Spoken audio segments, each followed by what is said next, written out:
안녕하세요. 하이클래스에서 군무원 군수직 경영학 강의하는 이금필입니다. 우리가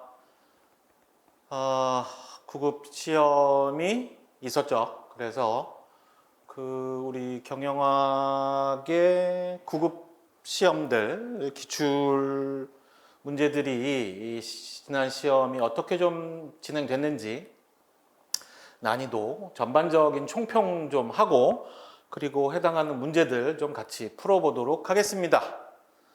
우리가 이제 뭐 맨날 총평하면 이번 문제 어려웠습니다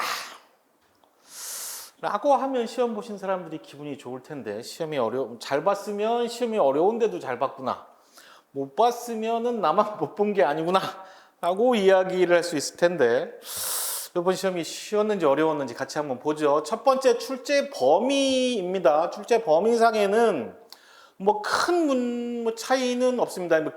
경영 전략 쪽에서 조금 덜 나온 거, 작년에 좀 덜 나왔는데 올해는 좀 더 나왔고요. 그래서 흔히 얘기하는 경영 원론 부분에서 이번에 7문제, 지난번에 5문제. 근데 이 정도 차이는 있을 수 있는 것들이죠. 조직 행동론이 3문제에서 4문제. 인적 자원 관리가 1문제 늘었고, 전년에 비해서 마케팅은 1문제 줄었고, 그렇게 돼 있고요. 생산 운영 관리가 1문제 늘었고, 회계가 좀 많이 줄었어요. 많이 줄었고, 재무는 오히려 좀 늘었고, 회계 재무를 합치면 뭐 비슷한 수준인 거고요. 그다음에 MIS하고 국제 경영 문제가 요번은 나오지 않았습니다. 일단 범위상으로 보면 그닥 큰 차이는 없었다, 그렇게 보여지는데요. 그런데 이게 강론, 총론에서 보면 그런 거고, 문제는 이 문제가 출제된 내용들을 보면 작년에 조직행동론에서 잠재적 창의성, 이 시험에 거의 안 나오는 얘기인데 이거를 시험에 냈단 말입니다. 그리고 인적 자원 관리의 직무 설계에 관련돼서도 일반적인 직무 설계를 이야기하는 게 아니라 직무 설계의 접근법에 관련된 문제를 냈어요. 그리고 마케팅에서도 보면 우리가 맨날 시험에 나오는 건 포피인데, 그걸 소비자 관점에서 보는 포A가 시험에 나왔어요. 그다음에 가격 결정도 많이 여러 가지가 있는데 그 중에서도 비용 중심으로 확 한정지어서 나와 있고, 그다음에 생산 운영 관리에서는 공급, 서플라이 체인먼트의 유형에 관련된 문제, 이것도 이전에 나와 있지 않았던 문제인 거죠. 비즈니스 인텔리전스도 마찬가지고 국제 경영 윤리에 관련된 윤리관에 관련된 문제도 나왔습니다. 물론 국제 경영이라는 거는 우리가 일반적인 경영 관리의 개념에서 쓰는 걸 거의 다 차용해서 씁니다. 특수한 몇 가지를 빼놓고. 그러니까 그런 정도의 윤리관이라고 볼 수도 있겠습니다만은, 작년 시험에서 보면 이렇게 생판 처음 보는 문제들이, 이 범위들이 좀 많이 있었던 반면에 올해는 예를 들면 경영학 책에서 주로 다뤄지지 않았던 내용이라고 보면 거의 없습니다. 굳이 따지자면 투크만이 얘기하는 집단 발전 단계인데요. 이것도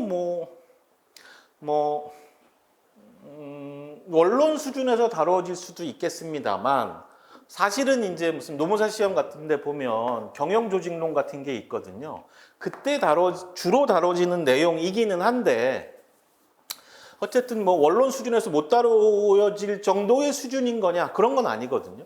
그렇게 놓고 보면 범위, 경영학의 총론, 개론하고 강론의 부분도 그렇고, 각각의 문제가 출제되는 범위도 그렇고, 작년에 비해서는 올해는 굉장히 평이했다 라고 볼 수가 있는 내용들인 겁니다. 작년에 왜 그렇게 커졌냐는, 이 경영학 시험이라는 게요, 다 서로 영향을 주고받습니다.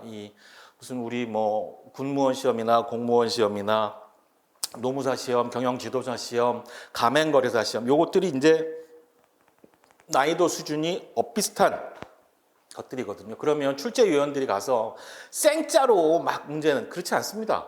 다 기존의 문제들, 또 최근에 봤던 문제들, 이런 것들을 경영학 시험들 다 놓고서 전체적으로 보거든요. 보는데 노무사 시험을 하도들 보니까 1차 보는 거는 문제가 없는데, 객관식이니까 OMR 카드 갖고 컴퓨터가 채점하면 되는데, 문제는 노무사 시험이라는 거는 1차 시험은 40점 꽈락에 평균 60점 합격이잖아요.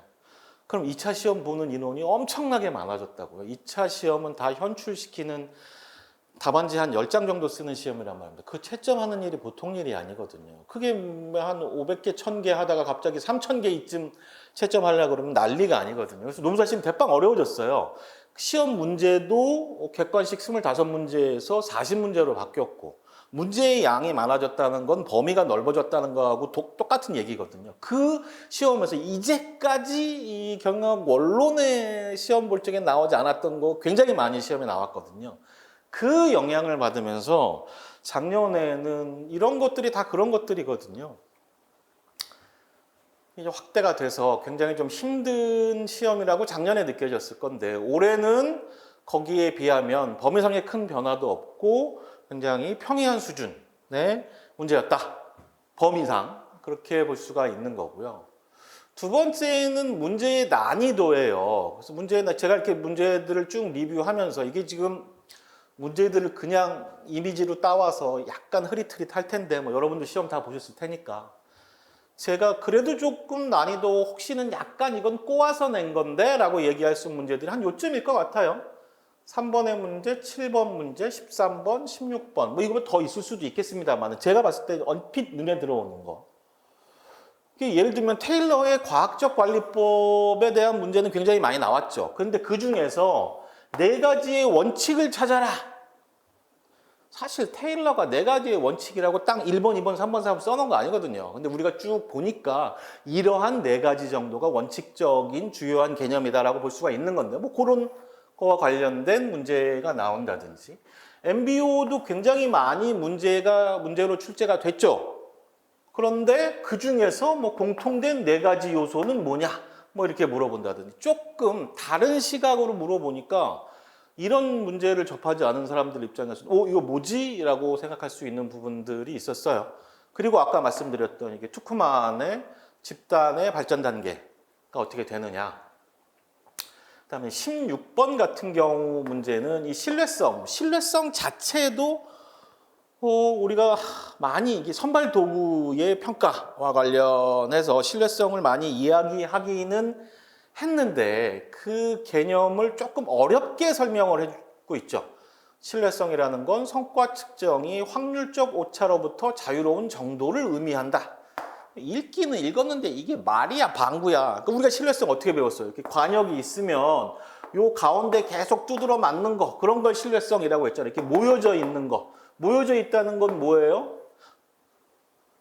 확률과 통계로 보면 비슷한 점수가 계속 이 시험을 보나 저 시험을 보나 그 결과가 늘 비슷하게 나오는 거. 그래야 이 평가 도구가 신뢰성이 있다고 말하는 거잖아요. 이렇게 풀어 얘기할 수 있는 걸 되게 어려운 개념으로 설명을 해놔서 시험을 치는 사람들이 조금 어려워할 수는 있겠으나 어차피 시험이라는 게 100점 맞으려고 출제하는 거 아니란 말입니다. 그래 놓고서 보면 전반적으로 문제의 난이도는 평이했다. 그리고 우리가 제일 싫어하는 생산 운영 관리나 회계나 재무 쪽에서의 계산 문제가 출제되지 않았다. 전반적으로 문제의 난이도가 아마 작년에 엄한 문제들 많이 내면서 욕을 좀 먹었지 싶어요. 그러니까 9급 시험에서는 전반적으로 문제의 난이도가 좀 평이하게 바뀐 거 아니냐. 문제의 난이도 측면 그렇습니다. 그러면 이러한 범위와 난이도의 문제들이 우리가 이제 앞으로 같이 공부할 교재들하고 어떻게 좀 매칭이 되느냐를 봐야 하는데요. 제가 좀 정리를 해 보니까 좀 이렇게 너그럽게 보면 25문제 중에 24개, 조금 빡빡하게 잡아도 23개. 그러니까 뒤집어 보면 90% 이상이 교재 내에서 출제가 됐어요. 어떤 문제들은 제가 입성 특강하면서 최종 문풀 강의했는데 거기에 나오는 문제들하고 일치하거나 유사한 문제들도 꽤 많이 있었고요. 1번부터 몇 번 볼게요. 1번 문제에 보면 EOQ 물어보는 문제인데 우리가 단원별 모의고사 할 때 EOQ 모형 한번 쭉 리뷰를 했었고요. 그다음에 2번 문제는 재무상태표준칙 회계 항등식 문제인 건데 그것도 똑같은 보기로 시험에 낸 적 있었죠. 제가 동형 모의고사 할 적에. 3번 문제는 테일러 경영관리법인데 역시 과학적 관리법 문제를 단원몰 모의고사에서 한번 다뤄봤고요. 4번 문제는 이 MPB의 개념을 물어보는 문제인 거죠. 가치의 순증감을 의미하는 게 뭐냐? 교재에서 당연히 다 다뤄졌던 내용들인 거고요. 5번 문제는 척도를 물어보는 거잖아요. 당연히 우리 교재에 이렇게 명목, 서열, 등간, 비율, 척도 이렇게 일단 5번까지만 정리했는데 또 교재에서 다 다뤄진 내용으로 준비가 되고 있습니다. 그래서 제가 말씀드릴 수 있는 건 교재를 중심으로 학습하고 문풀 강의 따라오면 전반적으로 90% 이상은 커버가 가능하다라는 말씀을 좀 드릴 수가 있겠고요. 그다음에 이제 이 강의를, 이 해설 강의를 들으시는 분들 중에 많은 분들이 이제 이런 고민들 하고 있을 건데, 좋은 교육 프로그램을 찾아서 공부를 해야 합격의 확률이 높아질 거 아닙니까? 제가 생각하는 좋은 교육 프로그램이라는 건 이런 거죠. 첫 번째, 교재가 어쨌든 간에 시험에 나오는 범위들을 다 커버하고 있느냐. 그래야 그 교재 갖고 공부했을 때 시험에 모르는 게 안 나오는 거지 않습니까? 그게 첫 번째인 거고, 그 문제는 제가 딜리버리 다 해드렸지 않습니까? 그렇게 보시면 될 것 같고, 두 번째는 그런 좋은 교재를 가지고 강의하는 강의자가 교재의 내용을 쉽게 가르치고 있느냐를 보는 게 두 번째 이유이겠죠. 그래서 여러분들이 해설 강의를 보면서 이근필 전마의 강의를 잘 들어야 하나, 이해가 되는가 안 되는가, 그런 부분들 검증하면 될 것 같고요. 거기에 한 가지 추가로 더 하자면, 이게 우리가 갖고 있는 커리큘럼이 경영학 늘 얘기하는 게, 제가 이제 OT 강의 때도 말씀드리겠습니다만은, 이 경제학은 계산하는 게 싫고 경영학은 범위가 넓고 이 문제라고요. 그래서 그걸 딸딸딸 외울 수가 없습니다. 그러니까 이거를 반복 학습하면서 암기의 총량을 줄어들게 만드는 게 중요한데, 그런 커리큘럼을 갖추고 있느냐? 이렇게 저희들 커리큘럼이 나와 있습니다만, 어쨌든 그런 것들을 다 종합적으로 분석하시면서 해설 강의도 보시고 또 새로운 시험을 준비하셔야 한다면 그런 분들은 또 좋은 강의를 선택하는 그런 계기가 되었으면 좋겠습니다. 여기까지 얘기하고 9급의 문제들을 좀 하나하나 보도록 하겠습니다. 제가 특별히 이 설명들은 저희 2026년에 같이 공부하게 될 교재를 베이스로 다 해설을 준비를 했어요. 그래서 문제 보고 해당 내역이 있는 교재 파트 좀 보고 그런 식으로 일부러 이렇게 교재를 중심으로 학습하면 된다. 이거저거 자료 보고 막 어디서 문제 막 갖다가 막 보고 그러지 않으셔도 됩니다. 저희 강의 들으시면 저희 교재 갖고 이 군수직 경영학에 맞춰진 전용 교재 갖고 공부하시면 되고, 그 문풀 우리 커리큘럼 통해서 제공되는 문제 풀어보시면 됩니다. 무조건 문제 많이 풀어본다고 되는 거 아니거든요. 자, 그렇게 말씀드리면서 1번서부터 경제적 주문량 모형의 기본적 가정을 찾아내라 이렇게 돼 있는 건데, 우리가 경제적 주문량 모형은 교재에서 꽤 비중 있게 다뤄지는 거죠. 경제적 주문량. 일단 여기서 재고 매입 비용, 재고 부족 비용 이런 건 고려하지 않는다 거인 거고, 제품의 연간 사용량, 일일 사용량, 조달 기간은 일정하다. 사용량이 계속 바뀌면은 이 정확한 경제적인 주문량을 산정해낼 수가 없어요. 가정 자체가 바뀌는 거니까. 그다음에 수량 할인, 많이 산다고 깎아주거나, 그다음에 내가 주문했는데 재고가 없어서 배달이 안 되는 재고 부작, 이런 것들은 없다. 그다음에 재고 유지 비용, 횟수당 주문 비용 이런 건 일정하다라고 이야기되고 있었고요. 그래 놓고서 보기를 보면 단위 기간 중 수요량이 가변적이다. 이 기본 수요가 움직이면 몇 개를 주문해야 되는지 알 수가 없죠. 얘가 계속 움직이니까.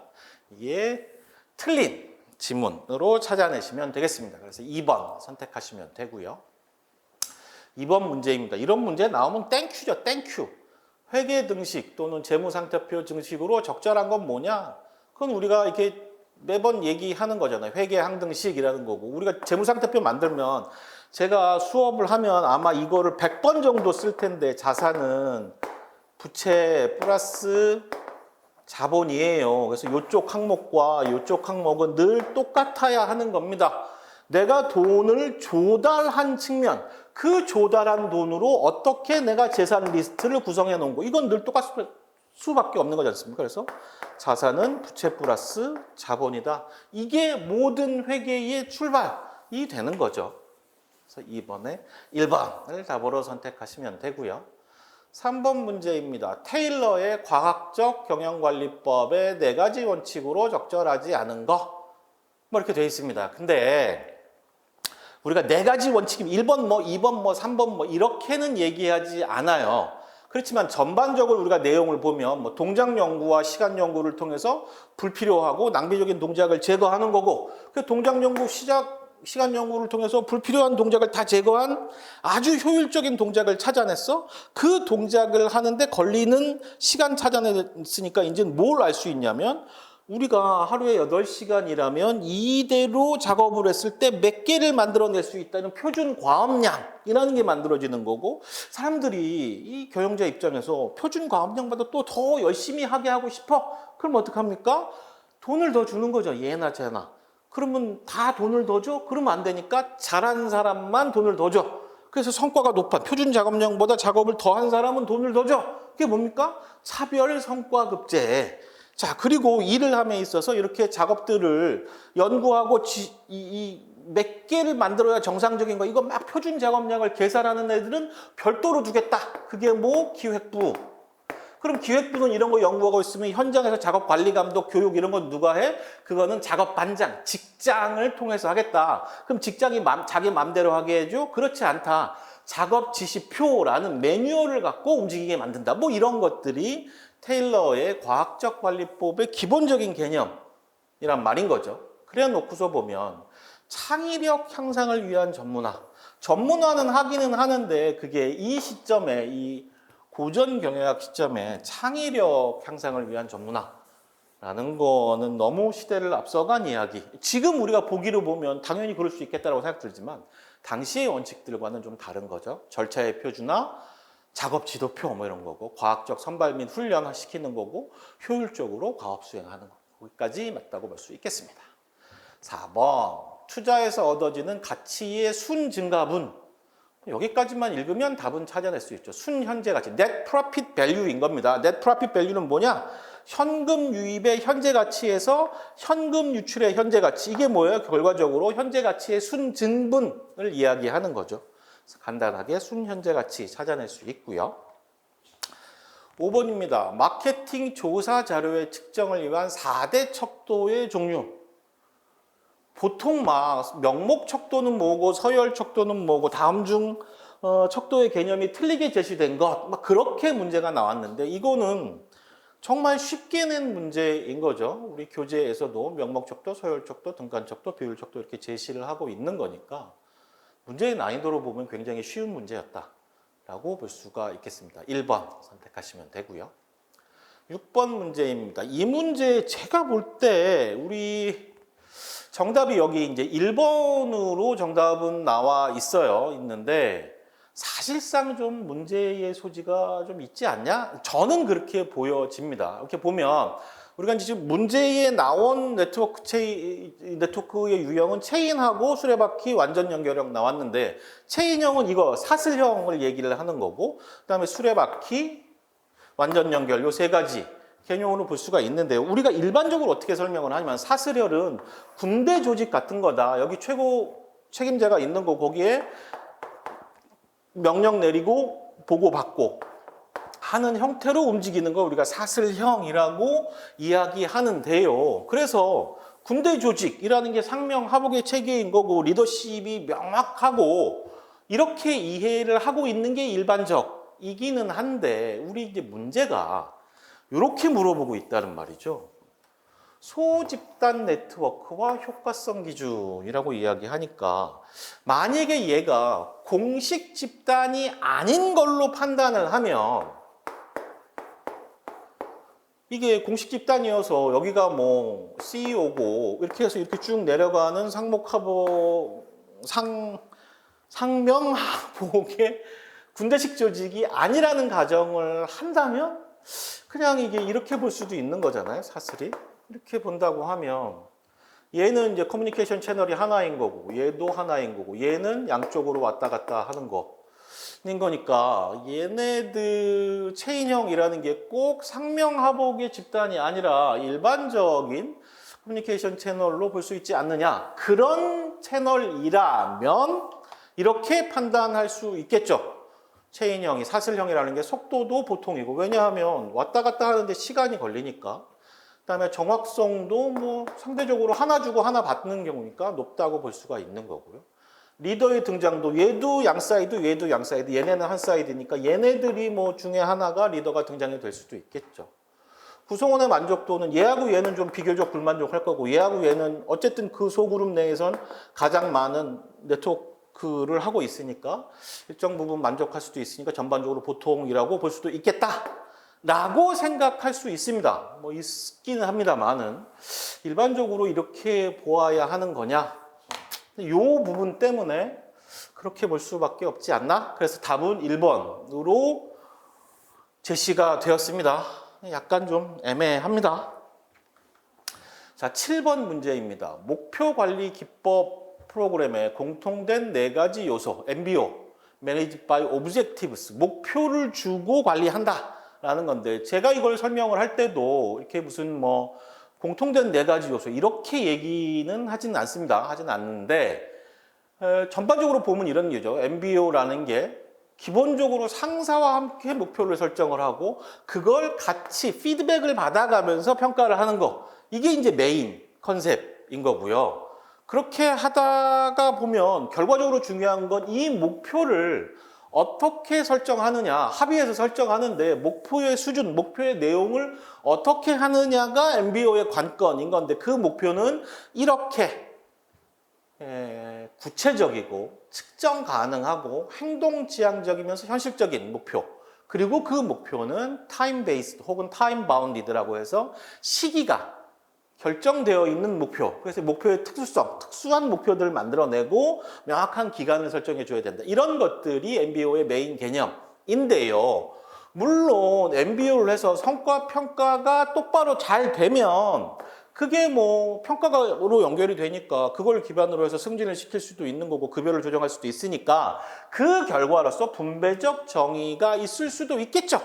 급여가 급여의 인상을 위한 공정한 평가가 될 수도 있겠습니다만 이거를 분배적 정의를 MBO의 요소 라고 보긴 어렵죠. MBO의 요소들로 인해서 이루어지는 결과물이라고 좀 봐야 할 것 같습니다. 이런 게 약간 헷갈린 문제들이라고 볼 수 있겠어요. 자, 8번입니다. 기업의 소유주와 대리인 간의 관계에서 발생하는 대리인 비용으로 적절한 건 뭐냐? 이것도 굉장히 편하게 찾아낼 수 있는 문제이죠. 대리인 비용은 감시 비용, 전마가 내가 주주인데 대표이사를 하나를 누굴 시켜놨잖아요. 나를 대신해서 회사를 경영해 라고 시켜놨는데 전마가 잘하고 있는지 못하고 있는지 걱정이 되잖아. 그러니까 전마를 감시를 해야 되잖아. 그 감시 안에 드는 비용이 감시 비용인 거고 그 감시를 했는데 대표이사 입장에서 내가 열심히 했음을 내가 너의 당신의 이익을 해야지 않고 내가 회사의 이익을 위해서 열심히 노력했어요 라는 걸 보여줄 필요도 필요하잖아요. 그게 거기에 들어가는 비용이 확증 비용입니다. 이 감시 비용에는 뭐 감사를 선임할 수도 있고 감사위원회를 만들 수도 있고 그걸 통해서 감시를 하게 되는 거고 그런 감시 안에서 내가 열심히 잘했습니다 표현하려고 재무제표를 만들어서 내 성적표가 이래요. 성과표 같은 거 BSC 같은 거 만들어서 나 이렇게 했어요 라는 걸 보여줘야 되잖아요. 그런데 드는 비용은 확증 비용. 감시 비용과 확증 비용을 쓰면서 이렇게 나쁜 짓 못하게 또는 내가 열심히 했음을 다 증명을 하였지만 그럼에도 불구하고 손실이 생길 수가 있는데 그런 걸 우리가 잔여 손실이라고 이야기합니다. 그래서 대리인 비용은 이렇게 3가지 감시 비용, 확증 비용, 잔여 손실 3가지로 구성이 되는 거고요. 2번이 해당하는 답이라고 보시면 되겠습니다. 자, 9번입니다. 소비자들의 구매 의사 결정 과정으로 적절한 거. 이것도 사실은 뭐 이렇게 쭉 얘기를 해놨습니다만 이건 이제 외우려 그러면 너무 힘들잖아요. 그래 놓고 이제 보는 거죠. 자, 배고파. 내가 배가 고프다는 문제를 인식하게 되는 거죠. 그럼 배고프면 뭘 먹어야 될 거 아니야. 뭐 먹을 게 있나? 검색을 해보는 거잖아. 짜장면집, 김밥집, 뭐가 있습니까? 칼국수집 있는 거 요 주변을 검색해서 정보를 탐색하지 않습니까? 그 정보 탐색한 짜장면집, 칼국수집, 김밥집 어디가 좋을까? 평가를 하고 그 다음에 이제 그 중에 하나 중집 가서 이제 밥을 먹었어요. 먹고서 생각을 하는 거지. 와, 진짜 맛있는데 여기에다가는 별 5개를 줘야 되겠다. 구매 후 행동. 이게 이제 일반적인 소비자들이 구매 의사를 결정하게 되는 무엇을 구매한다라고 했을 때 일어나는 프로세스라고 보시면 될 것 같아요. 9번에 4번을 선택하시면 되고요. 10번입니다. 기업이 복수 사업의 활동을 할 때 각각의 사업을 독립적으로 운영할 경우보다 경제적인 사업이 운영하게 되는 효과를 의미하는 용어로 가장 적절한 건 뭐냐? 얘는 지금 범위의 경제를 이야기하는 건데요. 범위의 경제는 뭐냐? 여기 설명한 바로 그 내용입니다. 다양한 제품을 동시에 생산할 때, 예를 들면 A라는 제품을 생산할 때 드는 비용이 100원이에요. A라는 업체가 A-라는 물건을 생산할 때 드는 비용이 100원. B라는 업체가 B-라는 물건을 생산하는데 그때 드는 비용이 100원. 그런데 C라는 기업은 어떻게 되냐면 A-하고 B-를 같이 생산해. 그러면 이게 얼마가 드느냐? 200원 드는 게 아니라 180원, 160원 이렇게 덜 든다는 거죠. 그래서 보면 어떻게 얘기하냐면 A 플러스 B 요걸 같이 하면 요게 금액이 적게 든다고요. A를 선택하는 거하고 B 개별을 생산하는 것보다 적게 드는 거. 이걸 우리가 범위의 경제라고 이야기하는 거고요. 그럼 범위의 경제 효과가 왜 생기느냐? 그거는 자원의 공유 때문에 생기는 겁니다. 제가 이런 걸 수험 교육 때도 얘기하지만 기업체의 신입사원 교육이라든지 대학에서 강의할 때 범위의 경제하고 매번 얘기를 쓰는 게 안 좋은 얘기긴 하지만 담배 장사하고 맥주 장사가 있다고 쳤을 때 얘네들은 어디만 하냐면 유통 라인이 편의점이에요. 편의점. 그러면 담배를 만들어내는 회사가 각각의 편의점에 담배를 공급하느라고 차량도 사고 루트 이렇게 배송, 유통, 물류 루트를 짤 거 아닙니까? 그래서 그걸 운영시켜. 그거 물류 라인을 운영하는데 1억이 들어. 그리고 B라는 회사는 맥주를 만드는데 이 맥주를 똑같이 편의점에만 공급한다면 그 사람도 얘는 담배보다는 이렇게 좀 크니까 차량도 좀 큰 거 사야 되고 어쨌든 그렇게 해갖고 1억 5천이 들었어. 그러면 어떤 회사가 담배와 맥주를 같이 생산한다고 할 때 똑같이 편의점에서 유통하는 유통 라인을 구축한다고 하면 그거를 왜 꼭 담배 만드는데 1억, 맥주 거 1억 5천을 다 드리냐고요. 이거를 같이 배송하면 되는 거죠. 그 얘기는 뭐죠? 유통 라인이라는 회사가 갖고 있는 자산을 공유하면서 생기는 이점. 그래서 트럭 1억 5천짜리 사고 한두 대만 더 사면 담배 다 커버할 수 있을 거잖아요. 그렇게 자원의 공유를 통해서 범위의 경제 효과가 발생하는 거다. 하는 거, 범위의 경제성을 찾아내시면 되고요. 11번입니다. 조직에서 집단 간 갈등을 유발하는 원인으로 가장 적절하지 못한 거. 그러니까 갈등이 왜 생기냐면 자원을 공유하지만 업무상 분리되어 있어요. 똑같은 걸 둘이 써. 그럼 문제 생기잖아. 옷 하나 갖고 동생이랑 언니랑 같이 입는다고 쳐봐요. 그러면 네가 입을래? 내가 입을래? 싸울 수밖에 없는 거고. 집단 간의 불균형. 각 집단 간 서로 생각하는 목표, 행동 방향이 틀려. 한쪽은 개혁하자고 하고 한쪽은 지금 걸 지키는 보수야. 싸울 수밖에 없잖아요. 자원의 제한성, 자원이 몇 개 조금밖에 없어. 그러면 자원이 부족하면 싸울 수밖에 없는 거고. 영역이 뭐예요? 누가 무슨 일 하는지가 명확하지 않아. 그러면 또 싸움이 생길 수밖에 없는 거죠. 등등의 이유로 갈등이 발생을 하게 되는데 그럴 때 해결할 수 있는 방법 중에 가장 좋은 방법이 뭐냐? 상위 목표를 동시에 추구하는 방법입니다. 얘가 매출 목표가 1억이야. 얘는 매출 목표도 1억이야. 서로 1억인데 얘네가 서로 영업하는 구역이 다르단 말이에요. 그런데 서로 목표를 달성하려고 하니까 막 남의 구역을 서로 넘나들어. 그러니까 싸움이 나기 시작해. 영역의 모호성 때문에 막 싸움이 나기 시작해. 이럴 때 가장 좋은 방법을 니네 둘 합쳐서 매출 목표 2억 이래 놓으면 둘이서 싸울 일이 뭐 있어야 팔면 그만인 건데 그렇게 되는 거죠. 통일된 목표를 주는 게 중요하다라고 이야기를 하는 건데요. 그때 지금 보기로 나온 게 상위 목표예요. 상위 목표가 있으면 갈등이 줄어들 수밖에 없게 되는 거죠. 11번에 2번을 선택하시면 되고요. 12번입니다. 마케팅 조사가 필요한 이유로 가장 적절한 것.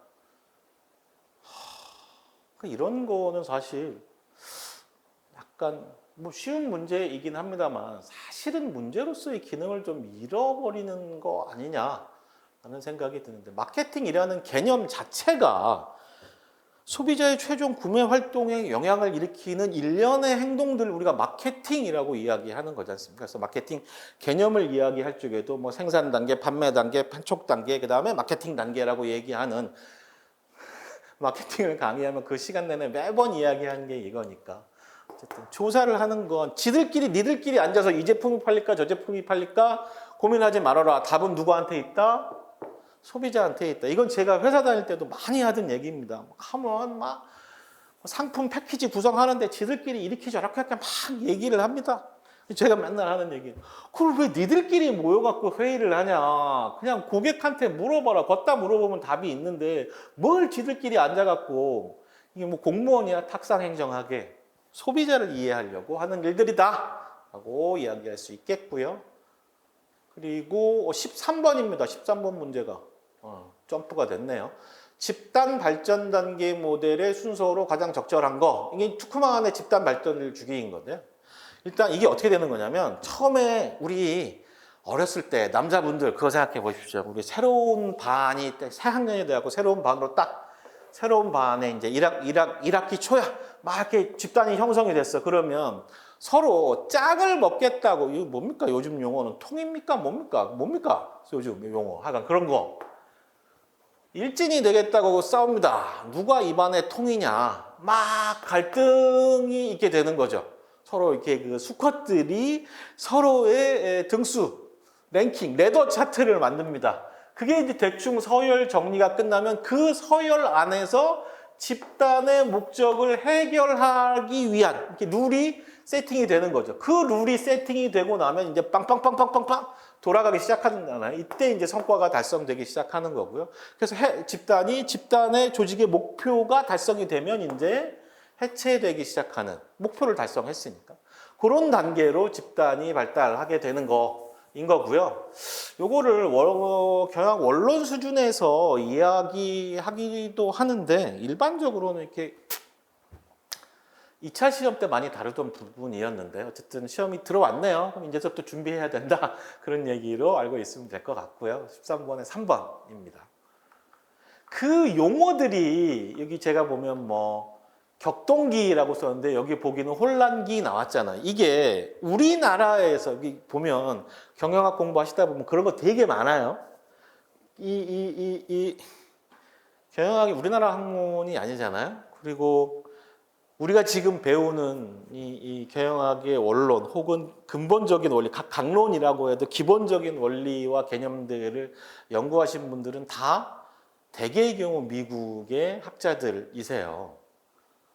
말고 뭐 가끔 다른 나라 학자들도 있지만 어쨌든 경영학이라는 학문은 미국의 학문입니다. 그러다 보니까 저기 영어로 써져 있는 걸 한국말로 바꿔야 돼.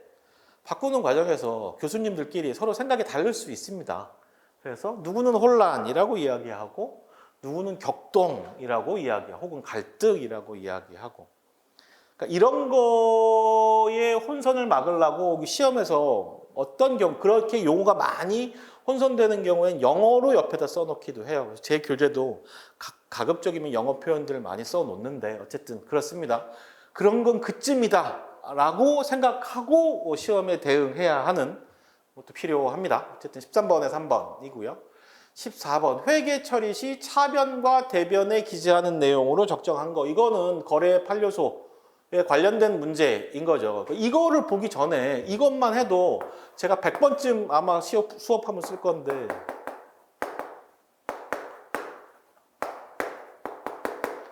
이 재무상태표의 형태만 기억하고 있으면 이건 이거 정도는 기억할 수 있잖아요.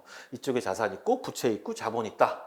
이쪽에 자본의 조달 측면이고 이쪽에 자본의 운영 측면이다. 그리고 차변 대변이 있는데 여기가 차변이고 여기가 대변이다. 차변 대변이 헷갈린다. 헷갈릴 땐 어떻게? 오른손을 들어 쳐다보라고. 이 손이 뭐 하는 손이냐고. 이 손이 똥 닦는 손이라고요. 그래서 이쪽이 대변인 거다. 이렇게 해놓고 나면 그래서 이게 자산이 늘었어. 플러스가 된 거는 자기 자리에다 썼는 거고 이게 는 표시가 있는 거니까 등호 표시가 있는 거니까 부채가 늘어났어. 차변에 쓰는구나. 자본이 늘어났어. 차변에 쓰는구나. 그럼 자본이 줄면 어떻게 해요? 이쪽으로 넘어가면 마이너스인 거잖아요. 그렇게 자본이 줄어드는 건 차변으로 넘어가게 되더라. 차변 대변이 넘어갈 때 증가할 때는 자기 자리, 감소할 땐 반대편 자리. 왜? 부등호 반대편으로 넘어가는 거니까. 그렇게 정리하면 되는 겁니다. 그래 놓고 문제를 냈는데 문제를 내도 그냥 맞히라고 낸 거죠. 제일 먼저 외워야 되는 게 거의 외웠을 가능성이 높잖아요. 이렇게 있었으니까 여기가 자산이니까 증가한 건 차변 자리, 자산이 감소하면 대변 자리로 간다고 하는 제일 첫 번째 항목을 문제로 냈어요. 맞춰주세요 이런 얘기인 거죠.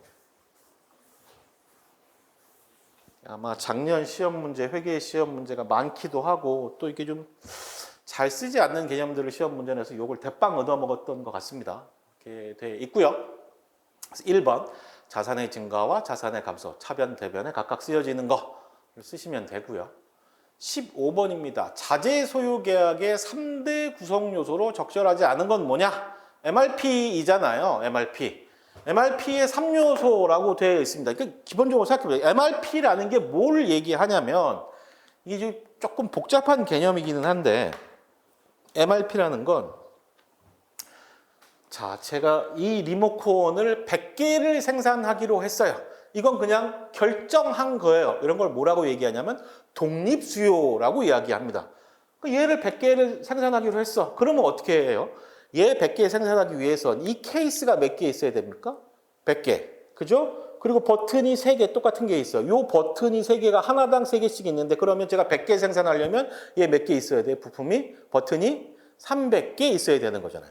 얘는 독립수요로 100개 생산하겠다 결정을 하면 요 부품들은 종속수요 100개 생산하는 결정에 따라서 케이스 100개, 버튼 300개가 필요한 거야.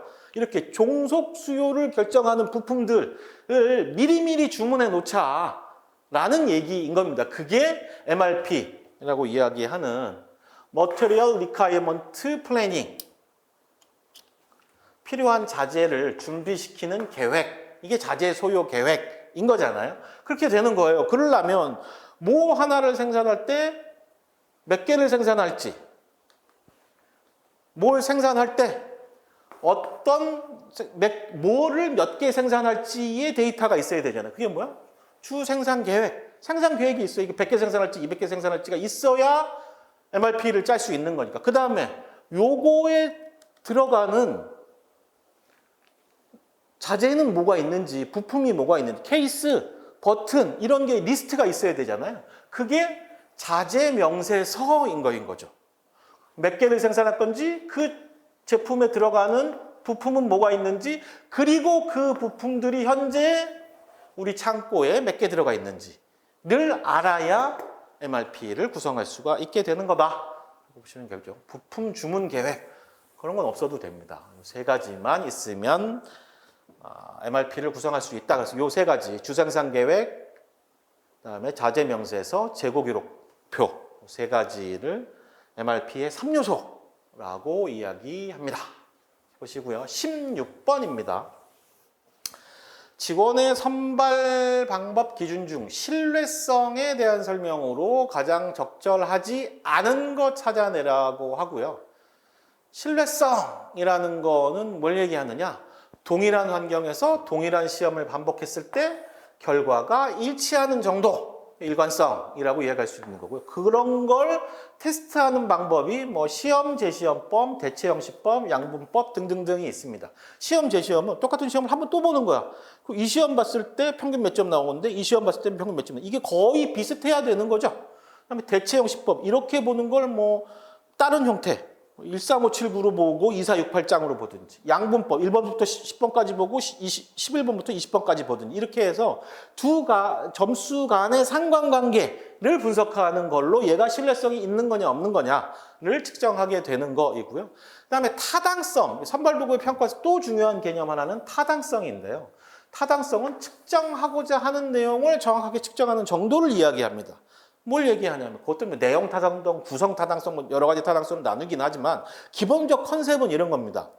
100m 선수를 뽑는데 IQ 순서로 뽑아. 우리는 100m 빠른 아이를 뽑는 거지 IQ. 이 IQ와 100m 달리기 기록하고는 아무 상관관계가 없는 거잖아요. 그러니까 100m 선수는 뭐 순발력 체크를 한다든지 스타트 능력을 체크한다든지 이런 걸로 뽑아야 되는 거지. 내가 시험 보는 게 이게 지금 얘를 뽑는 걸로 적정하느냐라고 보는 게 타당성의 문제. 그래서 관역으로 보면 이렇게 관역이 있다고 치면 신뢰성이라는 건 쏠 때마다 비슷한 데 들어가야 돼. 타당성이라는 건 그게 가운데 맞아야 한다는 거죠. 이렇게 모여만 있으면 신뢰성은 높은데 신뢰성만 높다고 되는 게 아니라 그게 내가 원하는 관역 중앙, 내가 원하는 부분을 맞춰줘야 되는 거. 그런 개념으로 이해하시면 되겠습니다. 그래서 보기를 보면 신뢰성은 선발 도구로부터의 성과가 직무로부터의 성과를 반영하는 정도를 나타낸다. 이거는 타당성의 개념이죠. 이런 문제가 여러분들이 시험 보다가 까다롭게 느껴질 수 있는 건 인마들이 대학원 수준에서 이야기하는 용어로 써놔서 그래요. 보기를. 여러분들이 편해하는, 늘 일상적이지 않은 단어들, 어휘를 써가지고 괜히 쓸데없이 이렇게 내는 이유를 잘 모르겠습니다. 어쨌든 뭐 난이도 조정하려고 그랬던 것 같으니까 그렇다 치고요. 17번입니다. 기업이 다른 기업의 보상을 받고 자사의 사업 시스템을 이용하게 하는 관계. 여기서 헷갈리는 건 라이선싱이냐 프랜차이징이냐인 거고요. 요 개념은 프랜차이징으로 보시는 게 맞을 것 같아요. 답은 2번 프랜차이징인 거고요. 18번입니다. 재무관리의 목표로 가장 적절하지 않은 거. 우리 교재에서 전통적으로 재무관리라고 하면 이윤을 극대화하는 거다라고 이야기했죠. 그런데 이윤이라는 개념이 대빵 모호하단 말입니다. 그래서 현대적인 목표로 바뀌어지는 게 기업 가치를 극대화하는 거의 형태로 바뀌어지는 거다라고 이해를 하면 되겠죠. 그래 놓고서 보면 기업 가치의 극대화는 당연한 거고 주주부의 극대, 기업 가치의 극대화시키는 건 결과적으로 그 기업의 주인인 주주의 부가 극대화되는 거지 않습니까? 주주의 부가 극대화되는 걸 숫자로 표시하면 어떻게 될 수 있냐? 주가가 올라가는 거지 않습니까? 주식을 가지고 있는 게 주주니까. 그 세 가지는 이응동의어라고 보고요. 매출의 극대화, 매출이 극대화됐다고 해서 기업 가치가 올라가는 건 아닙니다. 올라갈 수도 있죠. 근데 비용을 더 많이 써서 적자가 났어. 기업 가치가 극대화되지 않는 거거든요. 그래서 매출의 극대화는 마케팅 또는 뭐 영업 쪽의 목표일 수는 있겠으나 재무관리의 목표라고, 근본적인 목표라고 이해하기는 어렵겠다라고 보고요. 18번에 2번을 답으로 선택하시면 되겠고요. 19번입니다. 생산 제품의 수요 예측에 활용되는 시계열 분석 모델에서 보통 이게 이제 생산관리 문제인 건데 이거는 이런 문제를 안 쓰고 대개의 경우는 계산 문제를 내거든요.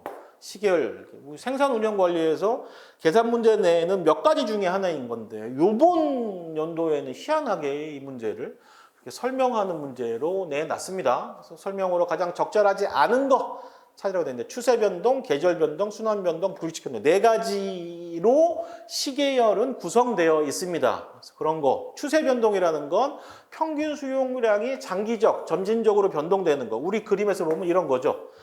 장기적으로 얘가 계속 올라가는 추세다 또는 얘가 계속 떨어지는 추세다. 이게 이런 거죠. 올라가는 게 똑같고 내려가는 게 똑같습니다. 하나의 방향으로 움직이고 있는 거. 그걸 우리가 추세, 영어로 하면 트렌드예요, 트렌드. 인 거고, 그다음에 순환은 사이클이라고 얘기하는데 이 순환 변동의 가장 큰 특징은 뭐냐면 주기가 그 사이클이 1년 이상이라는 겁니다. 그래서 여기 교재에서 보면 순환 변동을 이렇게 95, 96, 97, 98 이렇게 쭉 써놨어요. 왜? 이거는 1년 이상, 이 한 사이클이라는 게 올라가고 내려가는 사이클이라는 게 1년 이상의 사이클, 순환 주기를 갖고 있다는 거. 그게 이제 순환인 거고요. 그다음에 계절 변동, 시즌입니다. 시즌널리 문제인 건데 얘는 1년의 주기인 거죠. 그래서 보면 여기 보면 1, 2, 3, 4, 5, 6, 7, 8, 9, 11, 12 이렇게 써놓은 거죠. 그 차이입니다. 여기가 1년 안쪽에서 한 사이클이 움직이는 게 그게 계절인 거잖아요. 그렇게 돼 있고요. 불규칙, R로 표시되는데 랜덤을 이야기하는 겁니다. 얘는 돌발적인 원인이에요. 우연 변동인 거죠. 이런 거는 돌발적으로 삥삥 언제 일어날지도 모르고 어떻게 일어나는지도 몰라. 그걸 우리가 분석할 수 있습니다. 있습니까?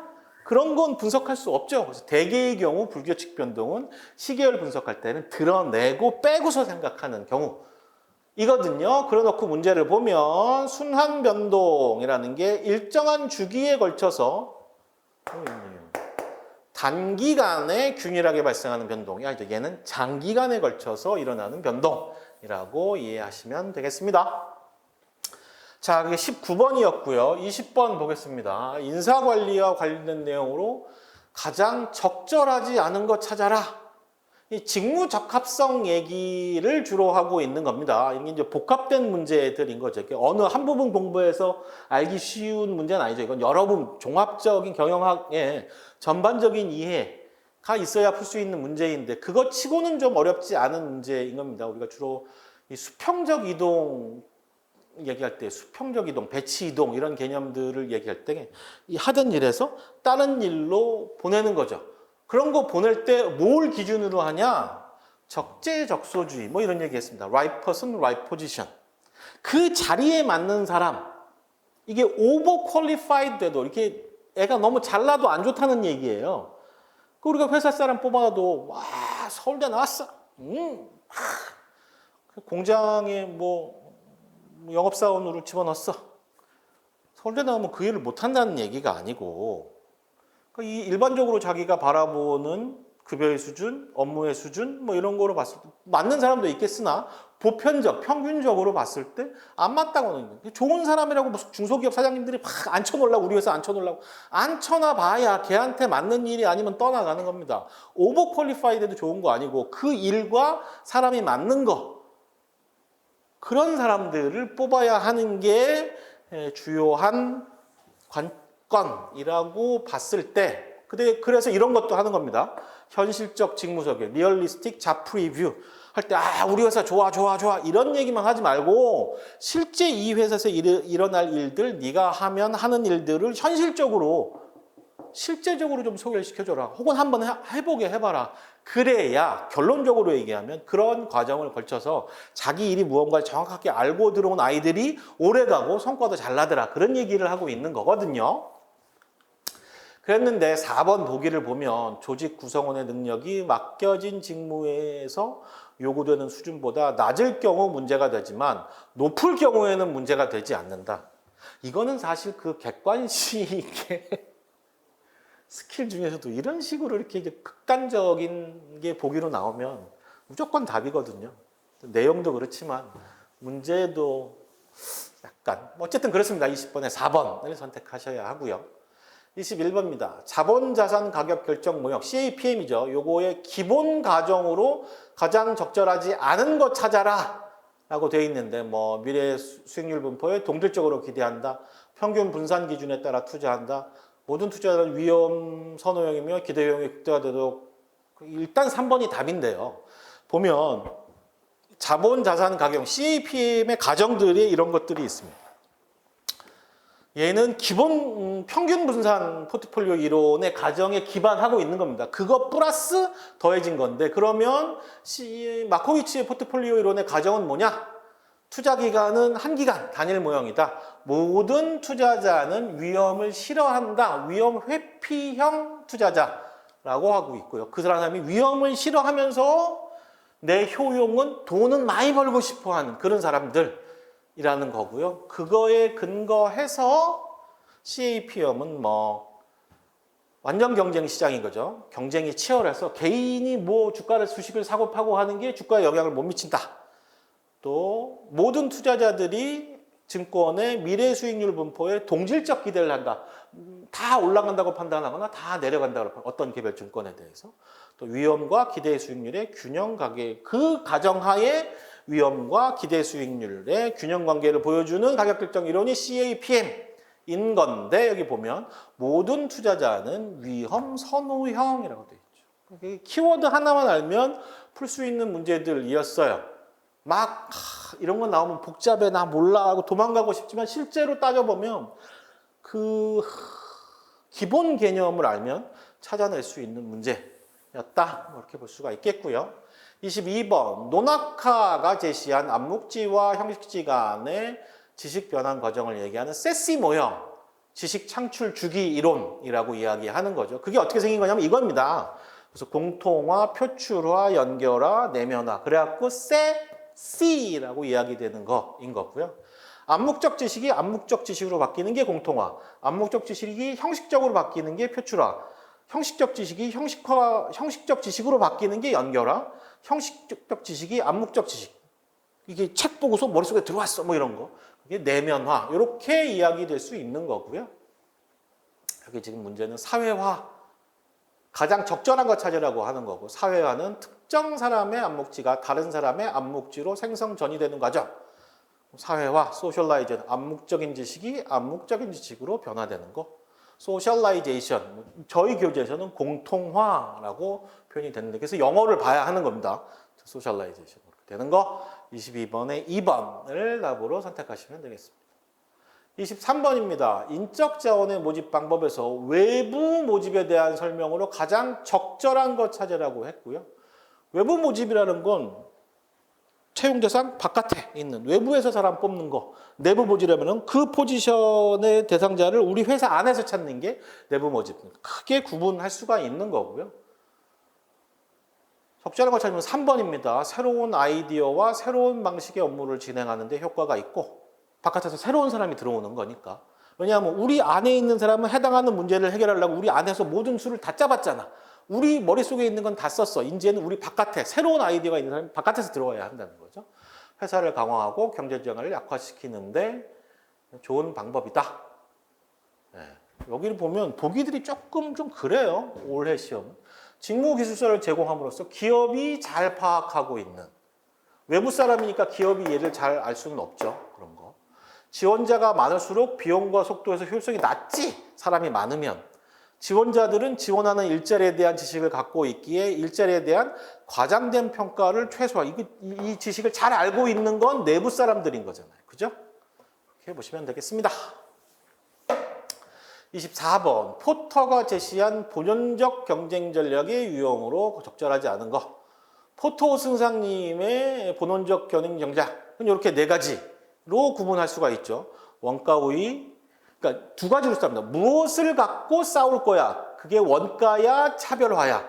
그 다음에 어디서 싸울 거야? 전체 시장을 대상으로 싸울 거야? 아니면 일정한 영역에서 싸울 거야? 이렇게 2x2 매트릭스로 나누게 되는 거고요. 그래서 원가 갖고 전체 시장에서 싸우면 원가 우위 전략, 차별화 갖고 전체 시장에서 싸우면 차별화 전략인 거고, 경쟁 범위를 좁은 영역으로 가는 건 기본적으로 집중화 전략인데, 집중화 전략을 쓰면서 그 중에서도 원가를 중심으로 할래, 차별화를 중심으로 할래, 뭐 이렇게 볼 수도 있겠죠.